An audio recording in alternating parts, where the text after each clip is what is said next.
Jadi ya udah sehari paling banyak 4 gitu. Jadi Ini masih punya waktu istirahat, masih bisa sama jalan-jalan. berarti nggak mungkin akan punya sekolah musik dengan gedung yang keren, Uci Nurul Music Enggak. School gitu, nggak akan mungkin. I know for sure we'll get the feelings right. And now we're starting over again. It's not the easiest things to do. I'm feeling inside again. 'Cause every time I look at you and I'm over again. This time we'll all get back that way. Welcome home, my love forever. We are starting over again. Sebenarnya tawaran kayak gitu beberapa orang loh Mas. Bikin sekolah musik dong dengan Uci Nurul. Aku nggak mau. Kan Nggak bisa jual nama Uci, nanti biar orang lain aja ngajar. tanggung jawab Eke. Finalnya di Uci, finalnya. Kan mau. Aku pengen kayak gini. Jadi aku bisa atur seenak aku gitu. Jadi kalau ya dibilang belagu juga ya terserah gitu. Tapi buat aku kalau udah nggak fun ngapain gitu. Kalau ini masih fun. Jadi pokoknya balance. Hobi aku masak, terus ngurusin keluarga masih kepegang, terus aku masih sempat ngurusin murid, itu baru buat aku bikin aku happy. Tapi kalau udah banyakan kerjanya nggak balance lagi gitu. Apalagi di saat seperti sekarang kita gampang stres ya, aku nggak mau gitu. Jadi buat aku masih bisa kerja, terus masih bisa punya me time. Nah, gitu. Tapi kalau punya sekolahan tanggung jawabnya berlipat-lipat. Aku harus ngerekrut guru, Ya. aku harus bikin kurikulum. Level-levelnya, kelas-kelasnya. Iya, kalau sama aku kan aku nggak yang tipe gitu-gitu amat gitu. Aku lebih ke buat di panggungnya atau buat rekaman gitu-gitu. Jadi beda guru, beda gaya ngajar, beda kurikulum, beda gitulah. Jadi aku punya ini sendiri gitu, punya gaya sendiri gitu. Jadi bukan yang kalau guru-guru atau yang sifatnya sekolahan atau apa ya namanya ya gitu deh, tempat kursus yang serius mereka punya ujian, ada try out. Kalau aku enggak. Lebih ke private, lebih gitulah, lebih ke personal aja, nggak ada ujian-ujian. Jadi aku bilang lagi ke mereka, kalau kayak aku kayak gini, jadi take it or leave it gitu ya. Tapi rata-rata mereka nggak permasalahkan sih gitu. Karena mereka lebih senang yang private sebenarnya. Gitu. Berarti nggak ada report ke orang tuanya untuk progresnya si anak gimana? Nggak ada. Kecuali emang special case baru aku ini. Tapi biasanya mereka juga aktif kok. Mereka tahu karena aku share lagu-lagu tuh ke orang tua. Gitu. Okay. Ini belajar lagu ini ya, dia belum gitu. Jadi lebih kayak gitu sih. Tapi bukan yang berupa anak ini begini enggak. Berarti untuk benar-benar khusus vokal tidak bahas tentang performance-nya di panggung untuk dan lain-lain enggak, mic-nya dan lain enggak? Itu termasuk. Jadi kalau misalnya itu kan bagian dari performance kan, karena ini kan pengalaman aku juga. Jadi aku akan cerita pengalaman aku juga, terus mereka ada pertanyaan tentang stage act atau apapun itu, terus tentang interpretasi lagu tuh penting banget. Jadi aku selalu bilang ke muridku, improvisasi itu penting, tapi bukan segala-galanya. Aku bilang lebih baik ini dari hati. Walaupun improvnya nggak macem-macem, tapi kalau kalian ini sincere, terus kalian mengerti isi lagunya gitu, itu nyampe kok. Aku bilang gitu. Percuma kalau kita banyak improv dari depan sampai belakang, jadi kayak lagu baru, aku bilang gitu kan. Kadang-kadang orang juga pengen singelong, jadi kita nggak boleh egois. Kalau nyanyi depan publik, berarti kita nggak nyanyi buat diri sendiri, aku bilang gitu. Jadi kalaupun ada improvisasi, karena kan gini, aku ngajarin muridku jadi diri sendiri. Jadi nggak boleh ikutin penyanyi aslinya, supaya karakter mereka jadi gitu kan. Kita create improvisasi sendiri. Kebetulan kan zaman aku ngajar di Indonesian Idol dulu, tugas aku bagian interpretasi lagu. Jadi si kontestan dapat lagu, aku harus bikinin improvnya supaya beda sama penyanyi asli. Itu juga PR banget sebenarnya. Terus sampai misalnya juri muji gitu, oh kok bisa sih improvnya kayak gitu. Kadang-kadang ada yang mengakui bahwa itu improv dia, padahal saya yang bikin. Oh, oke. Oke, paham. Dia makasih gitu. Ya kita mau gimana kan? Jadi ya udah, pokoknya tugas aku bikin dia dipuji sama juri aja udah senang gitu. Makanya aku suka cerita ke mereka bahwa improvisasi itu hanya mempercantik lagu atau membuat lagu lebih hidup. Tapi bukan berarti kalian harus improvisasi terus nggak bisa improv tuh berarti nggak bagus. Nggak. Aku selalu bilang nyanyi dari hati gitu. Jadi interpretasinya sampai sama si lagu. Jadi dari miking juga iya Mas, aku ngajarin juga. Pagi kalau misalnya mereka mau perform, karena ada beberapa artisnya Rosa, kan Rosa punya manajemen, namanya Inspire Music. Nah, dulu waktu pandemi belum terlalu parah, aku ngajar ke kantornya Rosa. Ngajarin si penyanyi-penyanyi dia, ada berapa? Ada 6 gitu. Terus karena pandemi, terus ya PPKM, akhirnya aku nggak ngajar lagi, tapi ada satu muridnya Rosa yang akhirnya terus les sama aku karena dia beberapa kali event gitu. Kau Uci, aku mau tetep les. Ya udah, dia tadinya online, akhirnya datang ke rumah gitu. Jadi kayak gitulah gitu, karena dia ngerasa dia perlu dibantu lah gitu, terutama untuk bagian improvisasi atau ya tetap latihan rutin kayak gitu-gitu. Jadi ya hati kalau orang mau terus latihan kan bagus ya. Ketemu muridnya Sotoy juga nggak sih? Sotoy gimana tuh maksudnya? Ngerasa lebih pinter mungkin, gue lebih hebat, yang bener gini Tante. Nah lo. Enggak sih. So far sih enggak ya, kayaknya nggak ada yang gitu kok mereka. Kalau Sotoy enggak, tapi mungkin lebih ke discuss aja kita. Misalnya ada murid aku, kan ada murid aku juga yang sekolah di Cikal. Cikal itu kan seru ya sekolahnya. Jadi mereka membebaskan murid-murid bikin project setahunan. Nah, mau bikin apa terserah. Nah, kebetulan muridku ini bikin lagu gitu. Jadi kita lebih ke discuss ke bikin lagunya kayak apa, musiknya apa, dia sukanya kayak apa. Tapi kalau sotoy gitu sih enggak ya, enggak ada. Enggak berani kayaknya. Tadi saya ngambek nggak mau ngajar lagi. Apa karena tantenya coachnya galak? Enggak juga? Aku tuh baik banget. Beneran. Masa sih kalau nggak pernah cubit-cubit murid gitu pelan-pelan, emaknya lagi mulai cubit gitu? Karena mainnya halus, dukun.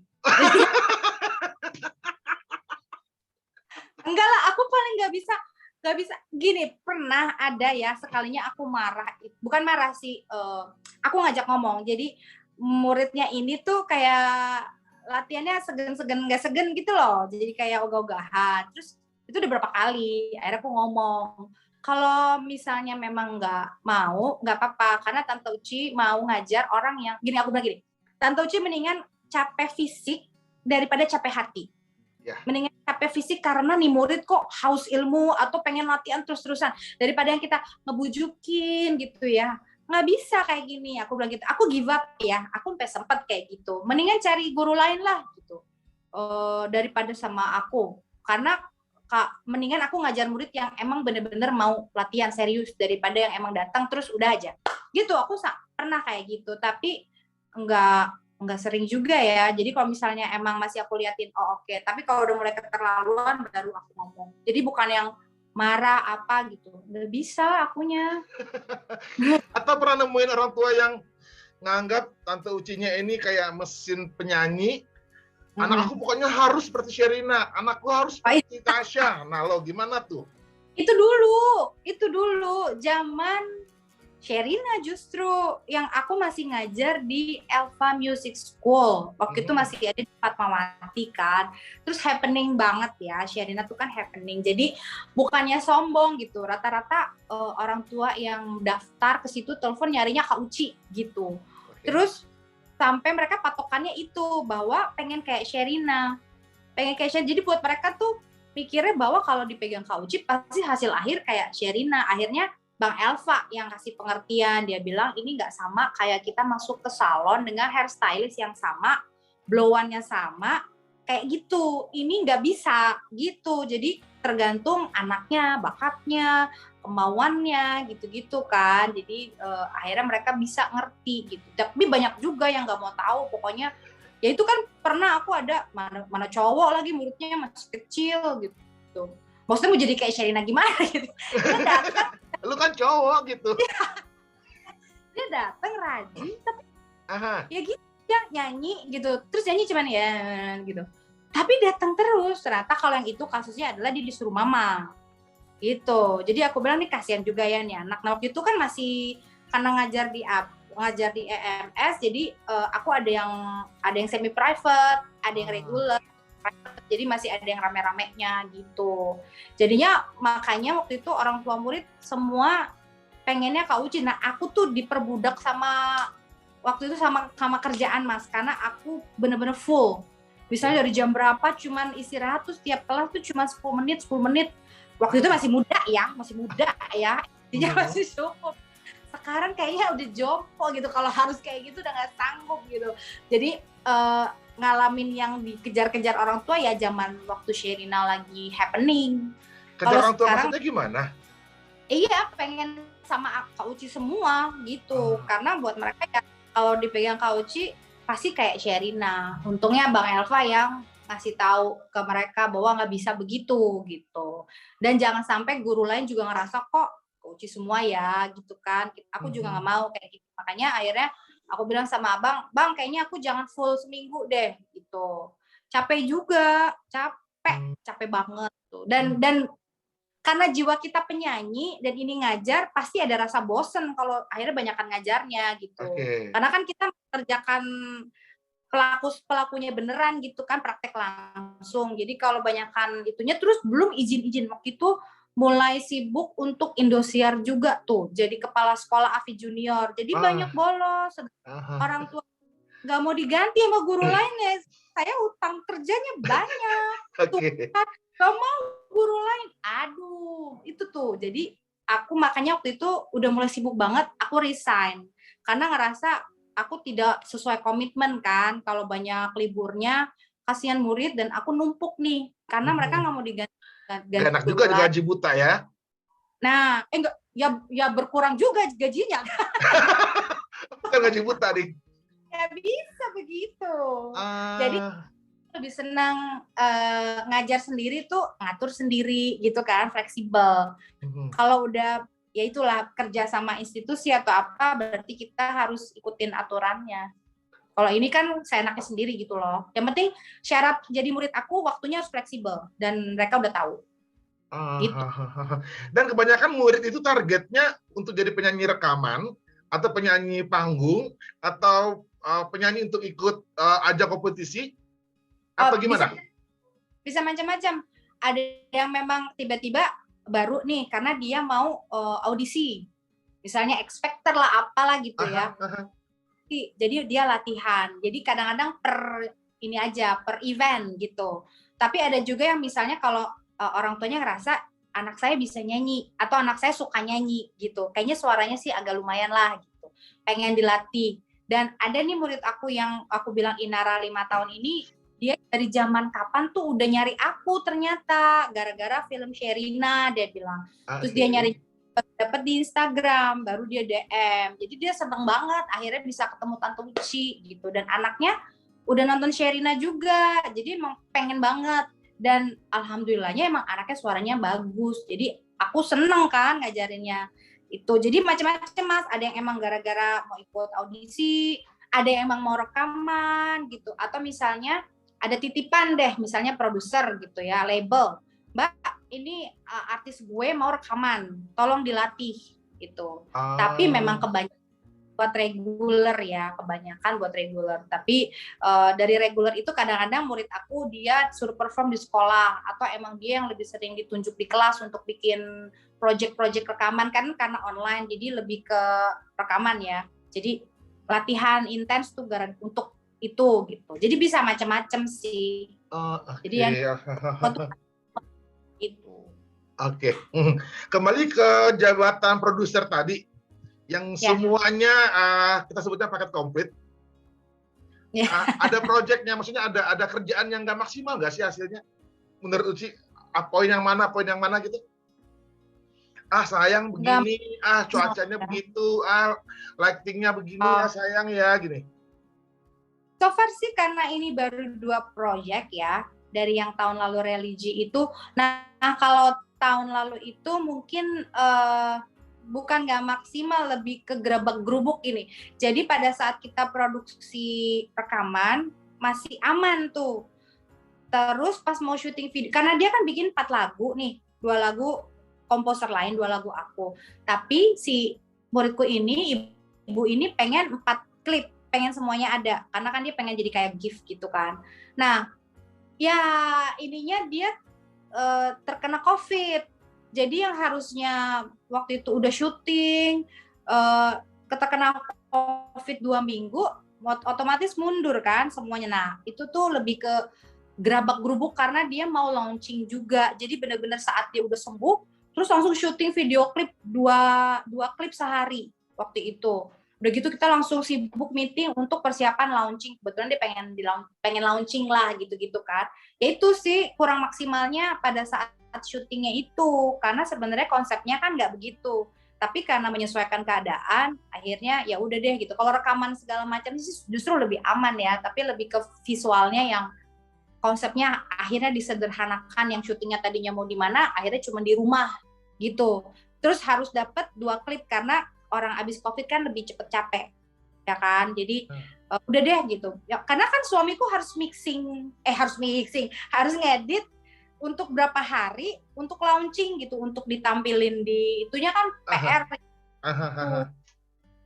Lebih ke situ, andaikan waktunya bisa lebih mundur, mungkin kita lebih persiapan untuk klipnya jauh lebih bagus. Justru bukan di rekamannya malah gitu. Kalau klipnya justru, kalau itu aja, kalau yang sekarang malah lebih aman ya, kalau yang Mailin ya lebih aman. Dengan klip yang sekarang semua serba digital, tetap bikin storyboard dan lainnya nggak sih? Enggak. Kebetulan kalau storyboard yang, tapi suamiku itu bukan storyboard yang spesifik scene ini. Per page gitu enggak? Ya, enggak. Tapi dia lebih ada, dia kasih gambaran gitu, berupa ide cerita gitu, terus gambar-gambarnya misalnya diambil dari mana, terus dijadiin, kalau misalnya dia misalnya sifatnya kayak iklan atau film, dia jadi kayak buku. Tapi kalau cuman kayak video klip, dia kayak cuman itu aja lah. ACS doang aja cukup gitu. Gitu. Terus gambar-gambarnya apa, terus mood gambarnya seperti apa, wardrobe-nya seperti apa, kayak gitu aja sih. Dan aku biasanya nggak pernah ikut campur untuk urusan konsep klip. Aku percaya kan dia udah tahu dari awal kita rekaman, aku pasti share ke dia gitu. Dia tahu lagunya kayak apa gitu-gitu kan. Jadi aku percayain ke suamiku aja. Jadi dia juga nggak, kamu mau kayak gimana, enggak. Kita tahu job description masing-masing. Jadi dia mungkin kalau dia lebih ke kayak gini bagus nggak warnanya gitu. Jadi bukan yang dari aku pengen begini-gini, enggak gitu. Aku percayain dia juga punya knowledge dan pengalaman yang baik kan. Jadi, itu aja. Paling cuman ditanya, kamu suka nggak warna ini gimana, atau ini ada yang mau diganti nggak? Kayak gitu, lebih ke situ. Berarti lebih ke simple ya, yang penting hasil. Iya. Ya simple nggak simple sih, kan waktu yang kalau contohnya Mailin itu kelihatannya simple, padahal ruwet buat dia. yang ada syutingnya di kamar itu emang riwet itu, yang semuanya serba unicorn tuh. Terlalu simple. Ya, kayaknya gampang itu. Nah itu cepat kan, karena aku juga pengen waktu itu cepat gitu, karena waktu itu dia lagi banyak banget kerjaan, jadi aku yang ngerengek aja terus, mana aku mau syuting. Diselip-selipin sama dia, cuman paling sehari atau 2 hari ya dia ngedit gitu ya kan, warnanya yang penting kamu suka ngewarna kayak gini gitu. Udah, kalau masalah potongan-potongan atau misalnya ada adegan yang atau angle aku yang kurang bagus, baru aku nggak mau yang ini gitu, jelek, nggak mau, ganti gitu. Udah. Tapi kalau klip beneran yang emang pakai persiapan, pakai cek lokasi, bawa ya zaman klipnya Glenn dulu mungkin ya. Iya, nah itu kan beda lagi karena ya bukan paket irit lah ya, dan ya itulah jadi nggak enak hati deh. Tapi memang iya, kalau yang aku mah irit tuh, gak ada modalnya cuma gitu. Nah kalau yang ini enggak gitu. Jadi pakai timnya, pakai krunya gitu. Krunya juga jumlahnya ada bisa 6-7 orang. Kayak gitu-gitu. Jadi serius, dan dia bisa makan berapa hari tuh untuk ngedit, ada grading, ada online, offline. Gitu deh pokoknya.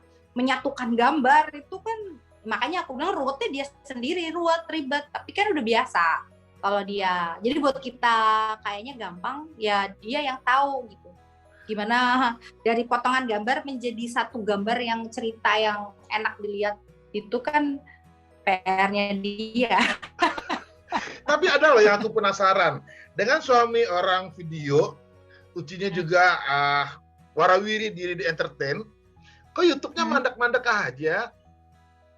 Kita itu, nah itu dia.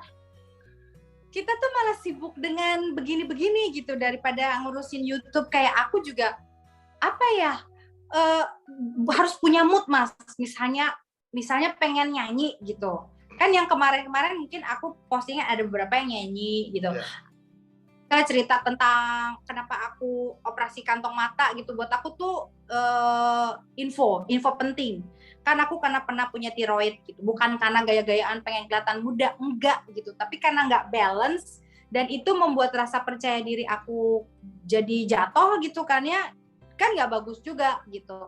Akhirnya salah satu solusi ternyata ini harus diberesin nih gitu. Makanya aku bikin YouTube, dan ternyata banyak banget yang DM dan punya kasus yang sama, dan ternyata itu berguna gitu loh, bukan sekedar pamer gue operasi, enggak gitu, tujuannya nggak itu gitu.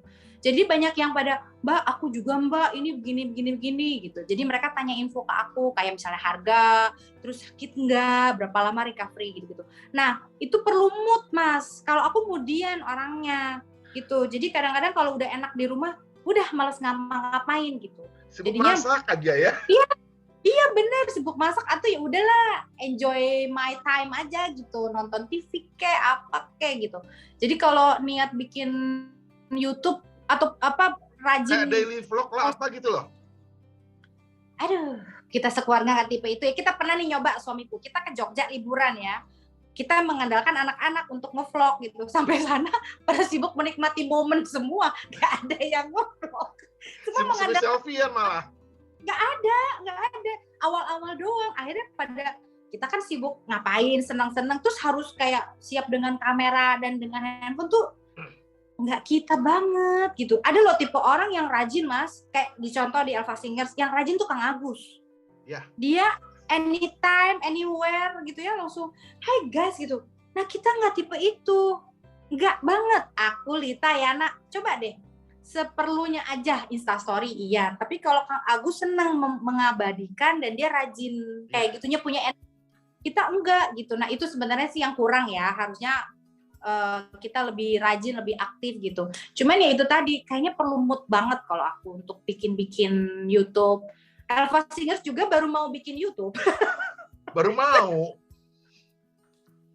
Gara-gara apa? Di TikTok. Jadi kan di TikTok lagi rame. Aku lihat tuh lagunya barengan, seru. Mas, ternyata surprise banget.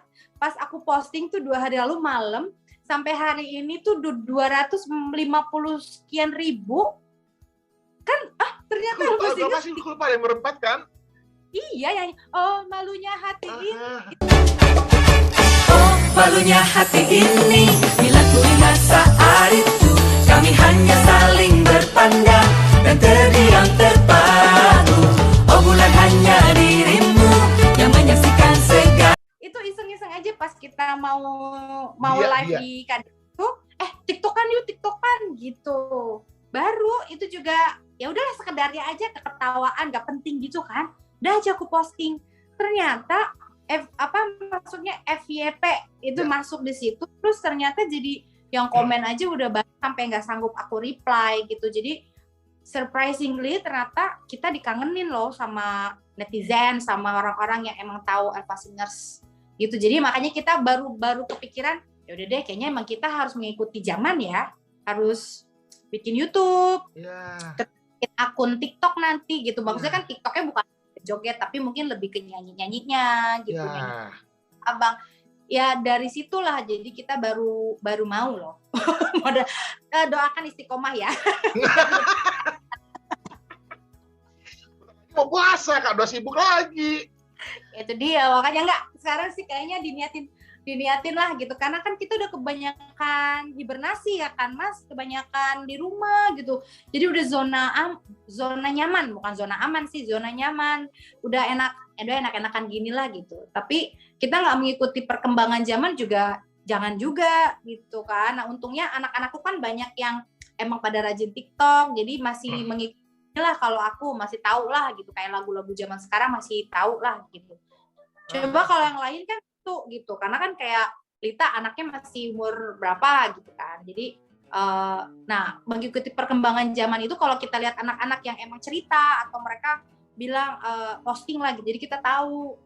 Cuman aku bilang sama Lita, yuk kita mulai inilah mengikuti lah gitu, bikin TikTok atau emang mulai posting gitu, emang harus di-encourage terus, karena udah ya zona nyamannya itu yang nggak gampang kan, begitu kan.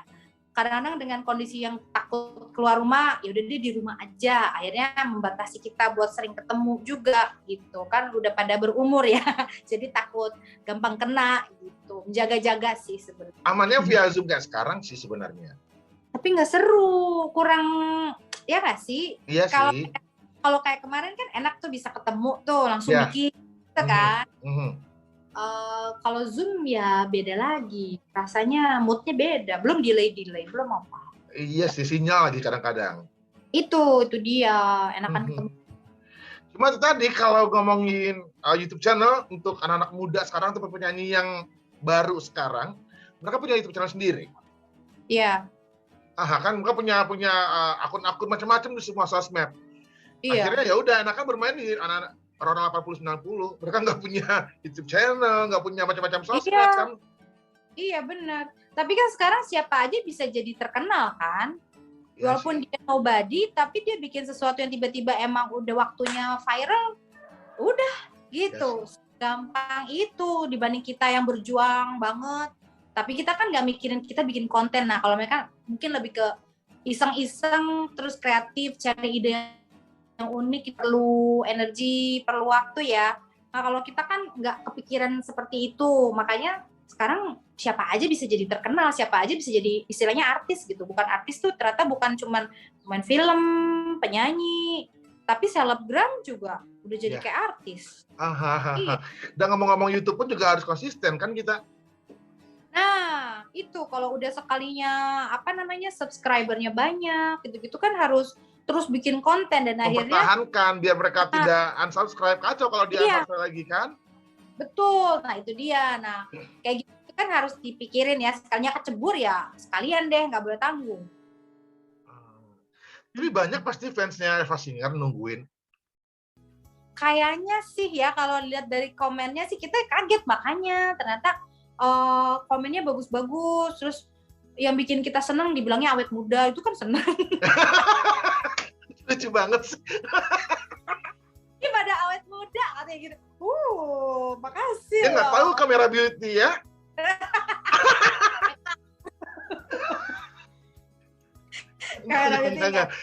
Kadang efek lighting juga. Iya, dan mungkin pekerjaan yang hobi jadi pekerjaan itu bikin kita awet muda kan.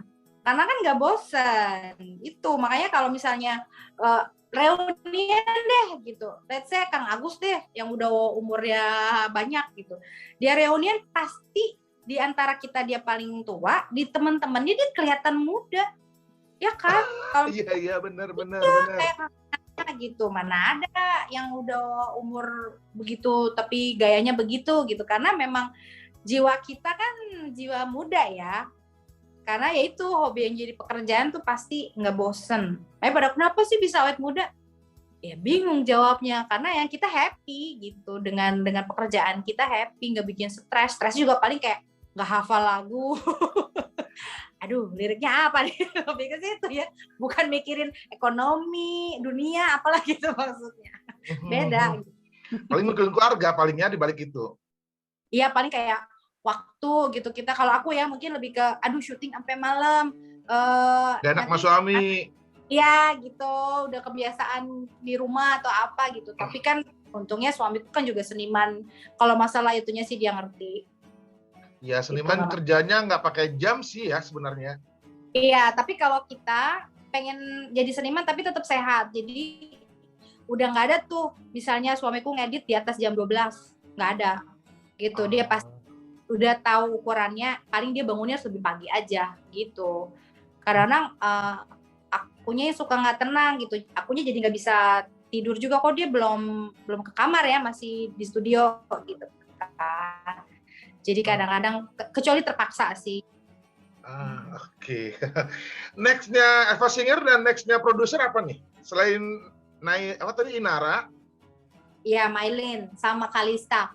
Kalau aku sih sepertinya akan rekaman lagi untuk yang tahun lalu tuh, yang murid aku yang religi itu. Dia mau rekaman lagi. Aku udah bikin lagu. Nah, kebetulan nih semua lagunya aku yang bikin. Termasuk anaknya dia kan sebenarnya muridku juga. Aku bikin lagu juga buat anaknya. Nah, kalau yang anaknya ini udah syuting klip, tinggal tunggu tayang di YouTube. Udah rekaman duluan lah, terus udah syuting. Paling yang terdekat itu sama ya ini, sebelum puasa pengennya yang album religinya udah selesai. Jadi aku udah kasih PR, aku udah bikin lagu, terus lagi buat musiknya gitu. Kebetulan yang bikin musik Akbar Ali Sugiri, dulu dia The Groove. Oh ya. Tuh, lagi Ari Darmawan tetap. Jadi dua ini yang jadi ininya, aku lah partner untuk bikin musik. Jadi ada 4 lagu, tambah itu 2 lagu.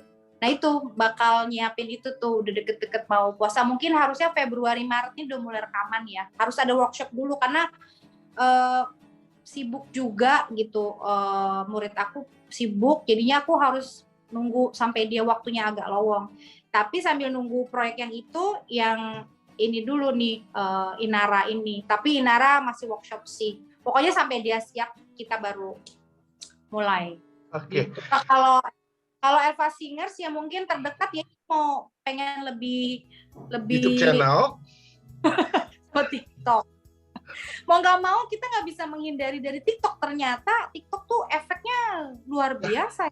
Ya benar. Terus sadar gitu aku ternyata punya TikTok tapi kok nggak aktif loh. Benar. Karena mainnya gimana? Kan ada anak-anak ABG yang ngerti. Ya itulah, aku lebih seneng Instagram. Ya sama. Tuh kan, kalau yang pasti TikTok promonya si konten YouTube channel, minta tolong sama anak bikin hashtag yang nggak ngerti. Iya, nah itu dia, anak-anak tuh jago-jago banget ngedit, terus tahu aja, diginiin aja mah, diginiin aja. Oh begitu, ini buat ini mah.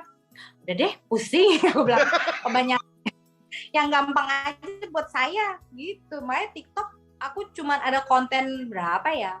5 apa? Enggak rajin. Karena buat aku belum ketemu efeknya bagus. Belum ketemu fun-nya gitu. Iya, ternyata TikTok lebih kemana-mana gitu daripada Instagram, daripada Reels. Kan sekarang seru Reels. Benar. Jadi mau nggak mau kita harus mengikuti perkembangan zaman. Iya, benar. Nggak mau. Nggak mau bikin ini, mungkin kayak album kompilasi yang semua karya Uci Nurul, tapi dengan penyanyi asli, Kak Sherina dengan anak-anaknya, si Eni dengan anak-anaknya, dibikin dalam satu album. Atau bikin satu konser semua dengan penyanyi aslinya. Semuanya all by Uci Nurul. Idenya bagus sih, tapi saya bingung nyari investornya di mana.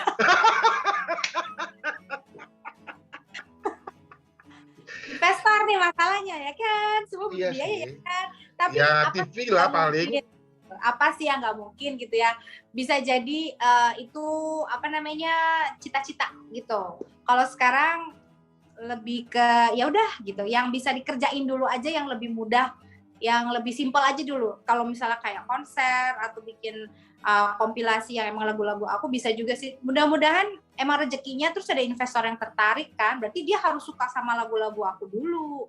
Baru aku jadi ngebayangin mungkin Sherina dengan sekarang udah jadi istri, terus dandanin dengan anak-anak, gaya anak-anak, lagu anak-anak dia. Lucu kali. Gak kasihan. Lucu kali. Atau Tasya dengan bodinya nama mama, tapi dia dandanin anak-anak. Lucu kali. Ya, buat kita lucu, buat dia nggak lucu. Ya, jangan. Kata dia kenapa harus dandan anak-anak? Ya kan, Pikir dua. ya mengingat remindersnya zamannya, oh ini hasil karya Uci. Iya, kalau masalah kemasannya nanti bisa. Itu mah yang penting Investor. itu aja dulu masalah apa? Investor. Ya, investor. Terus apakah bersedia atau tidak? Kadang-kadang kan kita juga nggak boleh GR ya, gitu. Kan pasti orang punya pertimbangan tersendiri dan aku menghargai itu, gitu. Punya pertimbangan lah, gitu. Apakah memang ini bagus buat mereka atau tidak, gitu kan? Kadang-kadang kita juga nggak boleh memanfaatkan karena kita kenal baik atau aku gurunya, gitu. Jadi aku cukup orangnya nggak enakan, gitu. Kadang-kadang kenal baik, tapi bukan berarti kita bisa seenaknya nodong gitulah istilahnya ya. Gitu. Jadi kita lihat aja lah nanti kalau misalnya bener investornya ada, baru kita pikirin kemasannya kayak gimana nanti, terus apa aja gitu. Dan kalau ngomong konser ya mungkin gitu. Terlalu berat kerjaannya ya, mungkin album rekaman aja kali dulu ya. Collab album ya, mungkin di kompilasi. Kompilasi ya, itu semua karya Uci, keren loh. Iya, bisa juga sih, bisa juga. Nah, aku nanti pilih. Tapi kan yang aku bikin juga belum banyak, Mas. Baru beberapa. Jadi lebih dari 10 udah bisa jadi album, Ci. Tunggu, aku baru berapa ya? belum ada. Onyo, nah, Tasya, Sherina. Tapi kan Sherina bukan lagu aku, itu lagu Bang Elva. Iya, kan terlibat lah di dalamnya walaupun tidak full. Ya, kalau pengennya sih di album itu memang lagu-lagu aku semua tuh kayaknya lebih lucu tuh. Iya. Itu baru senang. Tapi kalau lagunya Abang kan ada sifatnya royalti apa segala macam. Pokoknya jangan sampai menyangkut nanti ribet gitu. Mendingan lagu sendiri. Jadi nggak ada. Aku nggak punya publisher. Aku karena nggak ikut siapapun ya. Jadi nggak merepotkan orang yang mau beli lagu aku. Dan aku jangan sampai kayak urusan gitu-gitunya jadi repot gitu. Jadi aku masih ini sendirilah, belum ikut publishing siapapun gitu. Kalau obrolan kita ini dengar sama Ruben, sepatutnya Ruben minat kan? Ya bagus. Memang itu. Langsung Ruben investornya jadi deh kan. Orang Ivan Gunawan aja bisa digarap sama dia konsernya kan?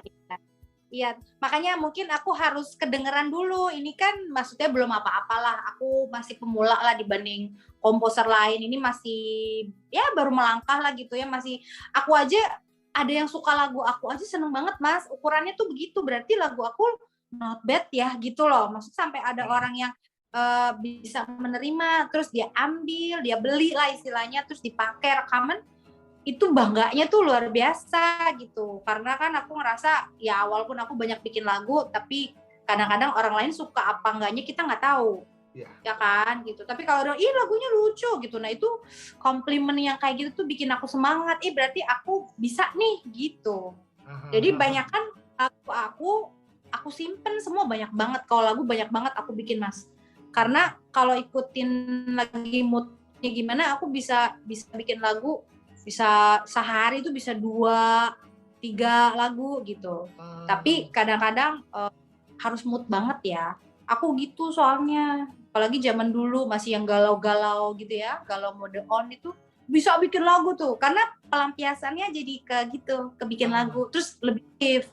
Kalau sekarang alhamdulillah udah lebih happy ya. Jadi kalau misalnya suruh bikin lagu malah tunggu kayak gimana ya. Harus gitu, bukan karena berarti harus dibikin galau ya.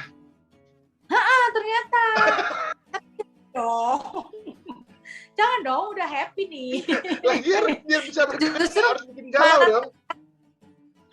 Justru jadi tantangan, misalnya lagi baik-baik aja tapi harus bikin lagu galau, itu malah harusnya tetap sama bagusnya gitu. Dan sekarang kebetulan banyak bikin lagu buat murid, anak-anak harus happy kan. Jadi aku nggak bikin lagu yang sedih-sedih gitu, nggak mau. Tapi lebih ke apa, mereka sukanya apa, supaya lebih dapet moodnya. Lebih ke situ sih. Oke. Ada nemuin nggak sih lagu itu misalkan menurut Uci bagus, ternyata si anak-anak tadi, ya sayang lo, kurang bagus. Atau sementara lagunya biasa aja jadi makin bagus, dibawain anak yang makin bagus. Kalau yang sekarang, Contoh ya, kalau Mailin tuh malah jadi lebih lucu, lebih jadi lagu anak-anak banget gitu kan. Kedengaran, Ya, lebih imajinatif karena kan dia dengan gayanya dia gitu kan. Kalau yang dibilang kayak tadi sih sebenarnya ada. Aku bikin lagunya kebetulan agak susah ya. Galau banget. Nah, kebetulan murid aku ini anaknya lempeng. Salah sendiri ngasih lagu itu. Salah saya. Lagunya gitu. Jadi ya udah apa, interpretasi orang kan berbeda-beda gitu. Makanya aku nggak mau jadi, mungkin karena aku beda usianya ya jauh lah ya. Jadi kan kita menerjemahkan lagunya juga dengan apa yang pernah kita rasain gitu. Jadi buat aku kalau interpretasi dia segitu ya nggak apa-apa gitu. Yang penting bukan nyanyi yang plain banget, tapi ya aku nggak boleh ekspektasi tinggi-tinggi bahwa akan seperti aku cara nyanyinya gitu. Nggak bisa. Jadi nggak boleh samain. Akhirnya pas take vokal ada perubahan nada atau gimana? Atau di-adjust aja? Ya, kadang-kadang lebih disesuaikan karena gini, kalau rekaman itu misalnya nadanya ada yang fals, tapi rasanya dapet, kita lebih milih itu daripada kamu nadanya benar, tapi rasanya nggak. Karena kalau misalnya rekaman itu kan trikinya adalah bisa diedit, ya kan? Cuman kurang-kurang dikit nggak apa-apa lah, wajar, dirapihin. Tapi kalau rasa nggak ada alat yang bisa bikin dia bisa lebih berasa gitu nyanyinya. Makanya aku bilang utamain rasa dari pitch-nya. Kalau masih nggak terlalu jauh pitch-nya, kita masih bisa edit. Gitu. Jadi ada juga yang misalnya nadanya nggak dapet ya kita gantilah, kita sesuaikan rasa ketinggian gitu. Ya udah, nadanya kita rubah on the spot. Gak apa-apa, lebih fleksibel aja. Yang penting dianya nyaman. Kalau ngomong nyanyi pakai rasa, jujur kalau aku salut banget dengan Mbak Ute ya, Rusanaya. Ya. Nah, kalau Uci sendiri gimana? Ada yang didolain nggak Uci nyanyi pakai feel?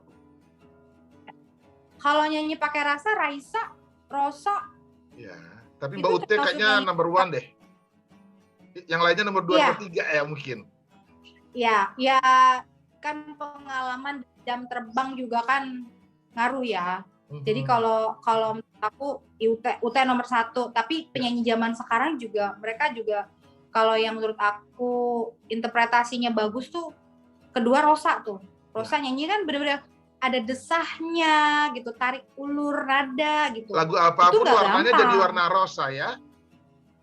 Iya, benar gitu. Dan dia sangat punya signature ya. Maksudnya orang merem tahu itu Rosa. Ya kan? Raisa juga sama. Walaupun misalnya ada penyanyi lain yang mirip-mirip, tapi biar gimana nggak bisa nandingin penyanyi asli gitu. Jadi ya banyak sih kalau menurut aku yang emang penyanyi-penyanyi yang interpretasinya bagus selain Ute, Rosa, Raisa. Afgan juga termasuk bagus kok. Aku termasuk ngefans sama Tulus juga. Tulus ya. Gitu. Iya, nah itu maksud aku. Jadi banyak di luar sana juga penyanyi-penyanyi yang emang pakai hati gitu nyanyinya.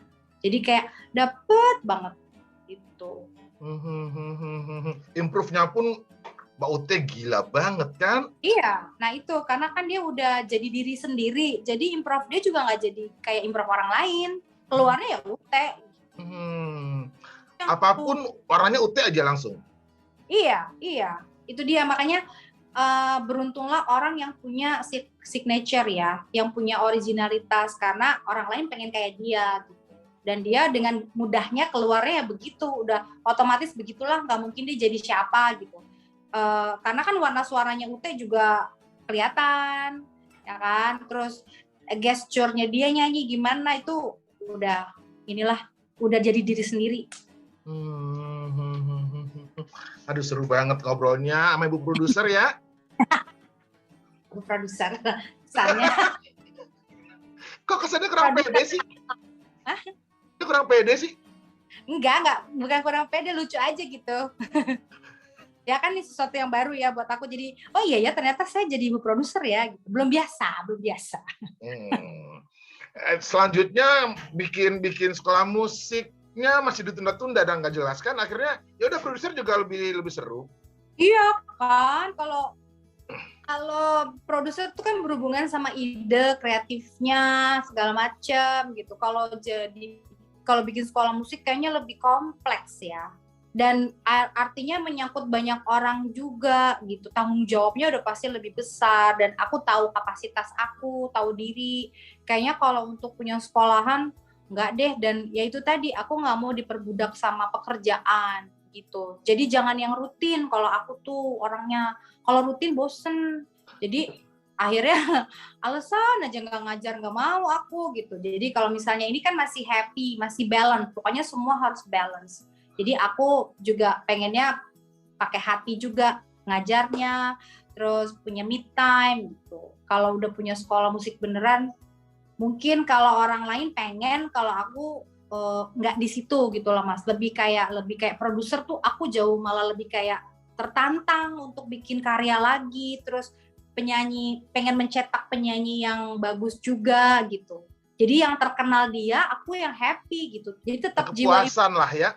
ya, jiwa ibu gurunya mah tetap ada ya gitu. Karena kan kayak gitu kan murid, rata-rata murid kan. Jadi tetap aja gitu. Jadi tapi kalau misalnya muridnya berhasil, terus apalagi orang tuanya happy karena kan mereka yang keluar uang. Itu kan berarti udah everybody happy, apalagi gitu. Nah, kayak Mailin juga ibunya pengennya bikin lagi single berikutnya nih, pengennya, dan aku udah bikin gitu kan, dan tinggal workshop aja. Kalau masalah dikeluarinnya kapan sih, kita lihat waktunya aja. Tapi udah bikin lagi buat ya gitu. Jadi ini buat yang nonton, kalau pengen anaknya belajar sama Uci tinggal DM aja. Iya. Sama ya kita. Masih ada slot nggak gitu ya? Ya, yang penting syaratnya harus fleksibel ya. Jadi jangan kaku waktunya, karena kadang-kadang murid aku yang lain juga misalnya pas nggak bisa nih yang jam sekian, bisa nggak? Tapi kita nggak dadakan juga sih ngasih taunya. Kadang-kadang aku misalnya emang harus ngapain rekaman, atau misalnya emang harus, ya kalau namanya ibu produser pada saat misalnya syuting klip aku harus ada di situ kan, gitu. Jadi nah itu udah seharian tuh, berarti aku nggak bisa ngajar. Tapi Itu jujur kalau aku pribadi ada salutnya dengan Uci yang kooperatif loh. Uci, makasih ngobrolnya. Iya, sama-sama Mas. Sehat terus, anak-anak segera sehat dong. Kasihan. Iya, udah ada yang negatif. Minimal bentar lagi ini kan kayak flu aja sih sebenarnya, memang harus istirahat, terus berjemur. Jadi memang ini lebih cepet nular, tapi cepet sembuh juga insya Allah. Makanya kita nggak panik.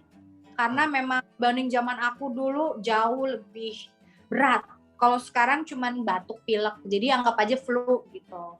Tapi isolasi anak-anak gitu. Makanya aku harus sehat supaya bisa ngurusin. Tapi sih aku yakin mereka akan cepet kok ini, anak-anak. Oke. Makasih ngobrolnya. Salam anak-anak dan suami, dan ditunggu karya-karya berikutnya yang keren. Iya Mas, amin. Sehat semua ya. Oke deh. Oke, makasih ya. Assalamualaikum. Salam, bye. Bye. I know for sure we'll get the feeling.